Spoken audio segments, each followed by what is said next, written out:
ഇനി മനസ്സിലാക്കണ്ടേ സാർ ഫോർമുലക്ക് എഴുതി കൊള്ളാം, ആൻസർ കിട്ടി. പക്ഷെ ഡയമെൻഷൻ എന്ന് പറഞ്ഞാൽ എപ്പോഴും എന്താ മനസ്സിലായില്ല, സംഭവം ഇത്രയേ ഉള്ളൂ. നോക്ക്, ഏരിയയുടെ ഡയമെൻഷണൽ ഫോർമുല L² ആണെന്ന് പറയുമ്പോൾ അതിൻ്റെ അർത്ഥം എന്താ? അതിൻ്റെ അർത്ഥം ഏരിയയിൽ എത്ര ലെങ്ത് വരുന്നുണ്ട്? 2 ലെങ്ത് വരുന്നുണ്ട്.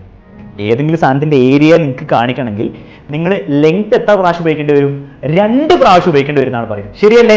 ഏരിയ കിട്ടണമെങ്കിൽ ഒരു ലെങ്ത്തിനെ ഒരു ബ്രെഡ്ത്ത് കൊണ്ട് മൾട്ടിപ്ലൈ ആവും. അപ്പൊ ലെങ്ത് നിങ്ങൾ 2 പ്രാവശ്യം ഉപയോഗിച്ചാൽ അതെ 2 ലെങ്ത് വരുന്നുണ്ടാവും. വോളിയത്തിന്റെ ഡയമെൻഷണൽ ഫോർമുല L³ ആണെങ്കിൽ അതിന് അർത്ഥം എന്താണ്? ലെങ്ത് 3 പ്രാവശ്യം ഉപയോഗിക്കുന്ന സാധനമാണ്, ഒരു ക്വാണ്ടിറ്റിയാണ് വോളിയം. ശരിയല്ലേ? Length into breadth into height. അപ്പൊ 3 ലെങ്ത്തുകൾ വരുന്ന ഒരു ക്വാണ്ടിറ്റിയാണ് ആ ഒരു വോളിയം എന്നുള്ളത്. ഈ ഡയമെൻഷണൽ ഫോർമുല നമുക്ക് മനസ്സിലാവും.